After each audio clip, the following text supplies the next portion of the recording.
Present ఇన్వెస్ట్మెంట్లో trending topic gold. Gold ఎన్ని రకాలుగా ఉంటుంది?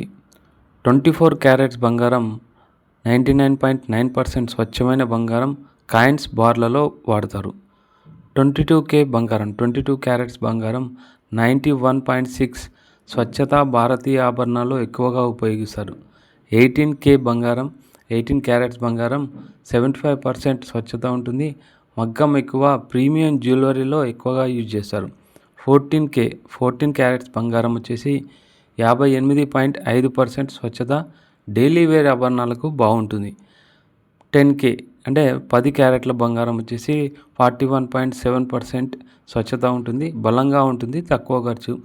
9K బంగారం 9 క్యారెట్స్ బంగారం వచ్చేసి 37.5% స్వచ్ఛత, చాలా గట్టిగా ఉంటుంది, రెగ్యులర్ వేర్కి ఎక్కువగా యూజ్ చేస్తారు. BIS హాల్మార్క్ ప్రకారం అంటే స్వచ్ఛత ధృవీకరణ ప్రకారం కూడా గోల్డ్ రకాలుగా ఉంటుంది.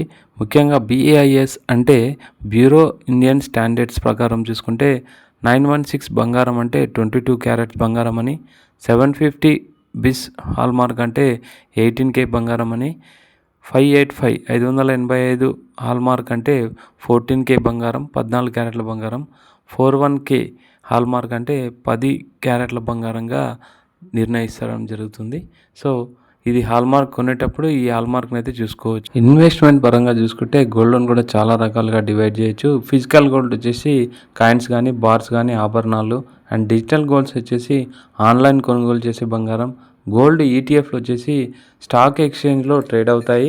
ముఖ్యంగా సావరిన్ గోల్డ్ బాండ్స్ కూడా ఉంటాయి. ఇవి RBI ఇచ్చే బాండ్లు 2.5% వడ్డీ అయితే ఇస్తుంది. ధర పెరుగుదలను బట్టి అయితే ఉంటుంది.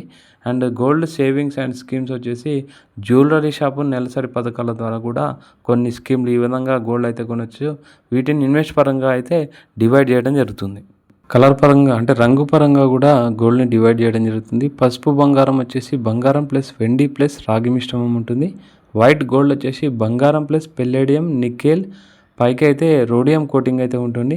రోజ్ గోల్డ్ వచ్చేసి బంగారం ప్లస్ ఎక్కువగా రాగి మిశ్రమం ఉంటుంది. గ్రీన్ గోల్డ్ వచ్చేసి బంగారం ప్లస్ వెండి మిశ్రమం వల్ల అయితే పచ్చటి కోట్ అయితే పైన కనిపించడం జరుగుతుంది.